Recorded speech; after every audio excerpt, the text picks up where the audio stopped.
সালাউদ্দিন ভাইও কিন্তু top coach, বাংলাদেশের টপ কোচ। ওনার সাথে আমার কোনো সমস্যা নাই। যাদের সাথে খেলছি ইন্টারন্যাশনাল ক্রিকেট এবং ডোমেস্টিক ক্রিকেট, এখন তাদের সাথে কাজ করব, ভালো লাগছে, খুবই ভালো লাগছে। টাফ তো জানি, তারপর আমি এই চ্যালেঞ্জ নেওয়ার জন্যই আসলে এসেছি। আমি কোচিং লেভেল 3 করেছি, তখন থেকেই কিন্তু স্বপ্ন যে আমি বাংলাদেশের হয়ে কাজ করব, সেটা যে কোনো লেভেলই হোক। আসল ভাই, আসলে এই খবরটা আপনার কাছে কেমন ছিল? না, আলহামদুলিল্লাহ। আসলে লাস্ট 3 বছর আগে যখন আমি লেভেল 3 কোচিং কোর্সটা করলাম, উদ্দেশ্যই ছিল যে আমি কোচিং লাইনে আসবো, মাঠে থাকবো। আমার যে এক্সপিরিয়েন্সটা আমার লাইফে, আমি অনেক সময় সাকসেস হয়েছি, অনেক সময় হই নাই। তো কেন হয়েছি, কেন হই নাই, এই জিনিসগুলো নিয়েই আমি আমার কোচিংয়ে ওইটাই আমি চেষ্টা করি যে এখানে আমি কাজ করি শেয়ার করার সবার সাথে, বিশেষ করে ব্যাটসম্যান যারা, যেহেতু আমি গ্লোবাল T20-তে 2বার কাজ করেছি রংপুর রাইডার্সের হয়ে, একবার চ্যাম্পিয়ন, একবার রানার্স আপ হয়েছি। BPL-এও রংপুরের সাথে কাজ করেছি, ঢাকা প্রিমিয়ার লিগও কাজ করলাম, এবার ফার্স্ট ক্লাসও করলাম। তো সব জায়গায় আমি চেষ্টা করি আমার এক্সপিরিয়েন্সটা শেয়ার করার জন্য। এবং যখন শুনতে পেলাম যে যাদের সাথে খেলছি ইন্টারন্যাশনাল ক্রিকেট এবং ডোমেস্টিক ক্রিকেট, এখন তাদের সাথে কাজ করব, ভালো লাগছে, খুবই ভালো লাগছে। ক্রিকেটার আশরাফুল, কোচ আশরাফুল, কোনটা এখন বেশি পরিচয় দিতে নিজের কাছে ভালো লাগছে জাতীয় দলের কোচ? দেখেন, আসলে ক্রিকেট তো এটা তো একটা, যেহেতু আমি খেলোয়াড় এবং ছিলাম, এখন কোচিংয়ে আসছি, টিমে যে কোনো জায়গায় কাজ করতে আমার ভালো লাগে, এটা হলো বড় কথা। তো যেহেতু একটা বড় অপরচুনিটি পেয়েছি, চেষ্টা করব আমি আমার বেস্টটা দেওয়ার চেষ্টা করব ইনশাআল্লাহ। আসলে বড় অপরচুনিটির কথা বলছেন না, আমাদের দেশে হয় কি, যখন দল একটু খারাপ খেলে তখন কোচ দিয়ে আলোচনা হয়, সেক্ষেত্রে এইটা কতটা আপনার জন্য চ্যালেঞ্জ হবে? হ্যাঁ, এটা এখন আমি সবসময় বলি যে প্রত্যেকটা আমাদের ক্রিকেটারদের জন্য কিন্তু অনেক টাফ। আগে আমরা যখন খেলতাম অনেক সহজ ছিল, কারণ আমাদের সময় আমরা সবাই ওয়েটই করতাম 8টা এবং 10টার নিউজের জন্য, সকালবেলা নিউজ পেপারের জন্য। এখন কিন্তু আপনি যেটাই করেন সাথে সাথেই অনলাইনে চলে আসে। তো এটা প্লেয়ারের জন্য যেমন টাফ, এটা কোচিং স্টাফ বলেন সবার জন্যই টাফ।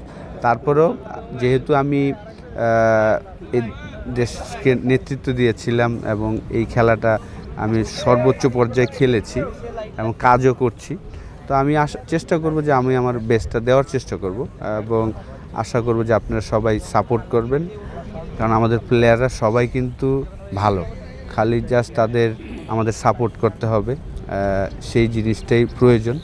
তো টাফ তো জানি, তারপর আমি এই চ্যালেঞ্জ নেওয়ার জন্যই আসলে এসেছি, কাজ করার চেষ্টা করব। আলহামদুলিল্লাহ, যদি ভালো হয় তো আলহামদুলিল্লাহ। খবরটা আসলে পরিবারের কার সাথে প্রথম শেয়ার করেছেন, যেহেতু পরিবার থেকে দূরে আছেন একটু?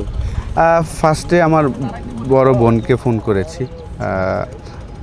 তারপর ভাইয়াকে ফোন করছি, তারপর আমার ওয়াইফকে।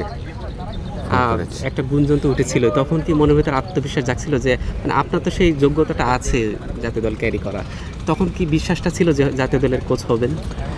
দেখেন, একদম যখন খেলা শেষ করে আমি কোচিং লেভেল 3 করেছি, তখন থেকেই কিন্তু স্বপ্ন যে আমি বাংলাদেশের হয়ে কাজ করব, সেটা যে কোনো লেভেলই হোক, সেটা ন্যাশনাল টিম হতে পারে, সেটা এজ লেভেল হতে পারে, বা ক্লাব ক্রিকেট, যেখানেই আমি আমার কাজটা করার জন্য আমি যেই বিষয়গুলো প্রয়োজন সেই জিনিসগুলো কিন্তু করেছি। তো আত্মবিশ্বাস সবসময় ছিল যে আমি যখনই সুযোগ পাবো, অপরচুনিটি পাবো, আমি আমার বেস্টটা দেওয়ার চেষ্টা করব। বেশ, আরেকটা সমালোচনা হচ্ছে আপনি আসার পর থেকে যে কোচ মোহাম্মদ সালাউদ্দিনের সাথে আপনার একটা কনফ্লিক্ট হবে, মানে একটা ঝামেলা সৃষ্টি হতে পারে ব্যাটিংয়ের জায়গা থেকে, এটা আপনি কিভাবে দেখেন? না, এটা একদমই আমি মনে করি না, কারণ সালাউদ্দিন ভাই যখন বাংলাদেশ টিমে ফার্স্ট কোচিং করিয়েছিলেন, তখন আমি ন্যাশনাল টিমে ছিলাম এবং আমি ক্যাপ্টেনও ছিলাম, এবং মাঝখানে উনি করা নাই, ডোমেস্টিকে করেছে।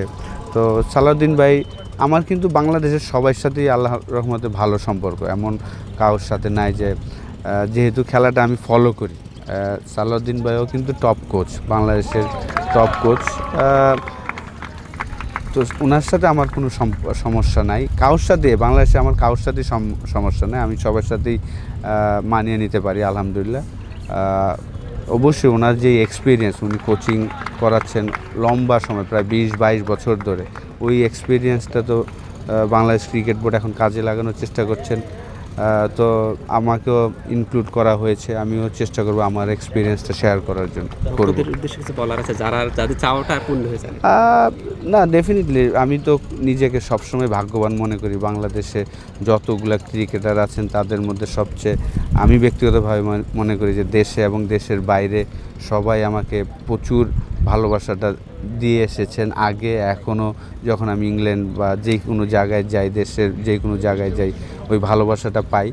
ধন্যবাদ সবাইকে। সবাই আসলে আমার জন্য দোয়া করবেন, আমি চেষ্টা করব আমি আমার বেস্টটা দেওয়ার।